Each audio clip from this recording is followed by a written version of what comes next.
Lucas Barrera y hoy vengo a hablar del conflicto armado, de los procesos de paz y el conflicto en Colombia. Em, bueno, en Colombia pues en los últimos 60 años se ha vivido obviamente un conflicto armado que ha dejado pues obviamente varios millones de víctimas. En esta presentación pues vamos a analizar algunas de las causas, una de las consecuencias y cómo ha evolucionado este conflicto a pasar de los años.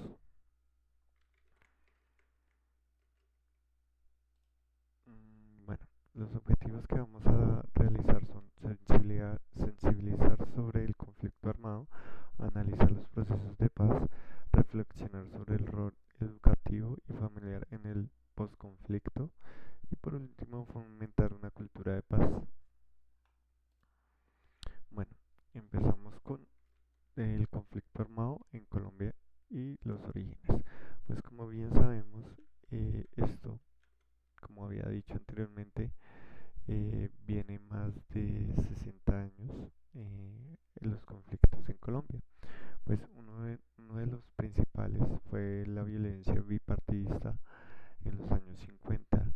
Em, Esto hace referencia a uno de los orígenes del conflicto armado en Colombia, muy específicamente cuando se conoció la violencia, entre comillas, que surgió a raíz del enfrentamiento entre los partidos liberales y conservadores. El otro es el surgimiento de la guerrilla en los años 60, que pues como ustedes saben, una de las más reconocidas pues es el FARC o las Fuerzas Armadas Revolucionarias de Colombia, que fueron fundadas en 1964 aproximadamente. Pues estos fueron para, digamos, fueron los campesinos los que formaron este grupo. Después fueron el ELN, o por sus siglas es el Ejército Liberal Nacional, fundado en 1964. Estos fueron inspirados por la Revolución Cubana y con una ideología marxista. Después se generaron, digamos, el EPL en 1967, que es una guerrilla de orientación maoísta, y uno de los más reconocidos actualmente, que pues obviamente ya no están, que es el M-19, que fue creado en 1970, y este surgió en respuesta al fraude electoral y buscaba un enfoque más nacionalista y urbano. Em, bueno, sus características obviamente y sus causas. Los protagonistas obviamente son las guerrillas, los paramilitares, los narcotraficantes. Entre estos no solo, o sea, son los principales los que están causando este conflicto, pero entre ellos también está el gobierno y nosotros como sociedad.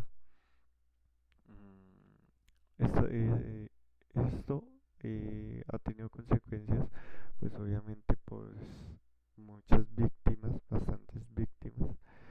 Eh, Esa ruptura social ha sido pues causada porque ha habido desplazamiento, porque algunas culturas están a favor, digamos algunas ciudades, por así decirlo, están a favor de algunas guerrillas, hay muchos choques también entre la misma sociedad. Esto ha generado también pues obviamente una desconfianza en la institución, o sea, esto quiere decir en el gobierno. ¿Por qué? Porque a veces puede ser que por medio de nuestra perspectiva no vemos que no se está haciendo nada. Entonces hemos observado que algo, no se ve avances como en este conflicto que a veces parece infinito.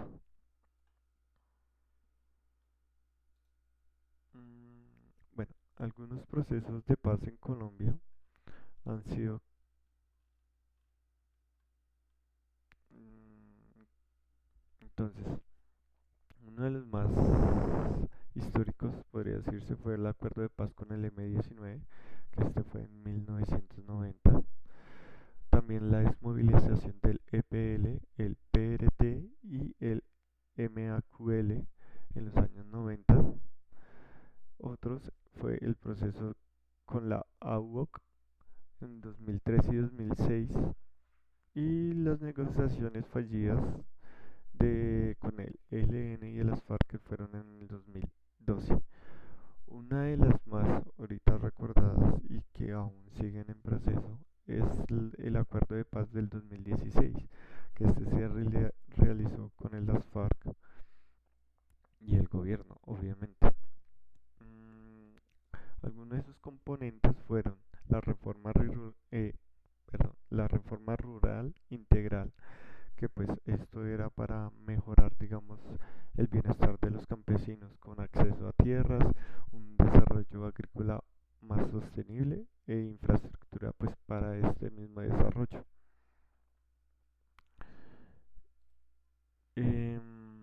Otra de las reformas fue la participación política de estos excombatientes o de alguno de los participantes de los grupos subversivos. Eh, También fue otra de las reformas fue una justicia transicional o como ahorita la conocemos la JEP, que es la verdad, reparación y no repetición, obviamente, de estos mismos hechos.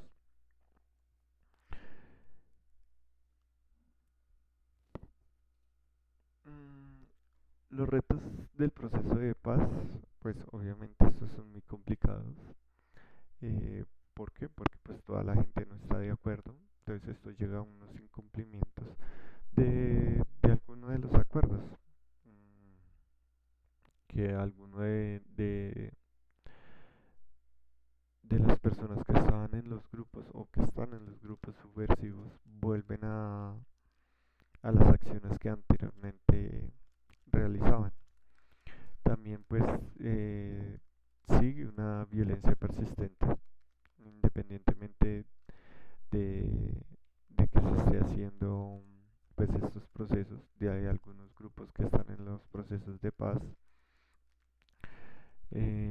Obviamente nosotros como ciudadanos también debemos poner de nuestra parte porque sabemos que eh, los excombatientes, algunos no estaban digámoslo, porque querían, sino porque estaban obligados a estar ahí, porque tenían a sus familiares amenazados, porque corrían riesgo sus vidas, bueno, entre otras cosas.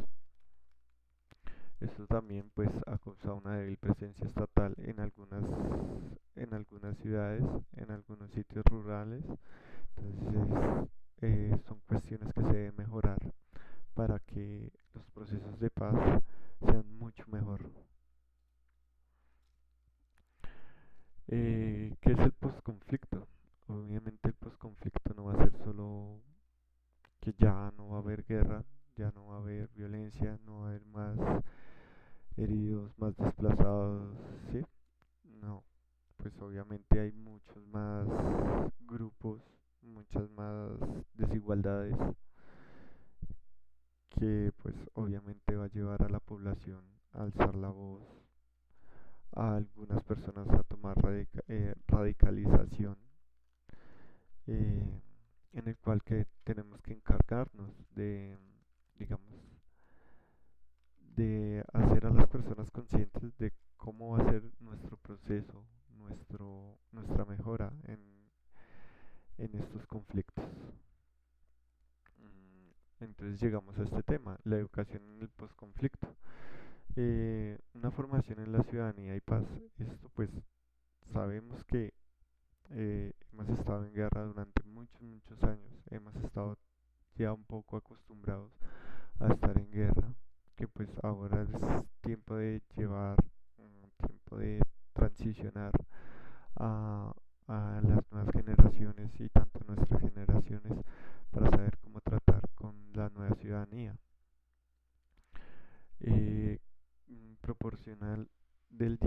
empatía, y esto para que pues, toda nuestra sociedad eh, discuta, dialogue de todo lo que tiene en su pensamiento para no llegar a radicarnos o a irnos, digamos, por el mal camino que podría ser pues formar un grupo y hacer lo que no se debe hacer. Ahora, esto tiene un punto muy importante, la familia, porque pues desde que uno forma los valores desde casa y proporciona el respeto y la empatía, obviamente va a mejorar nuestra sociedad, va a mejorar los valores de nuestra sociedad y vamos a prevenir la violencia en nuestra sociedad. Entonces, para esto vamos a llegar a una cultura de paz, con respeto a los derechos humanos, el rechazo a la violencia y proporción de justicia, diálogo y cooperación. Todo esto se puede lograr pues con una buena formación, una buena enseñanza no solo a los jóvenes, no solo a los niños, sino también a la gente mayor. En conclusión, toda Colombia, toda nuestra sociedad debe sanar las heridas que ha dejado este conflicto.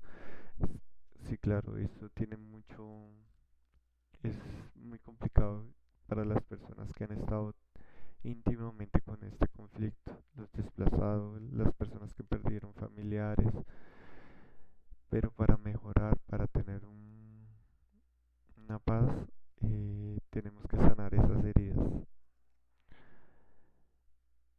Esto no solo debemos dejarlo en que ya, listo, pasó, estamos mejor, sino debemos mejorar y, y construir más esa paz, ser mejores, ser solidario uno con el otro.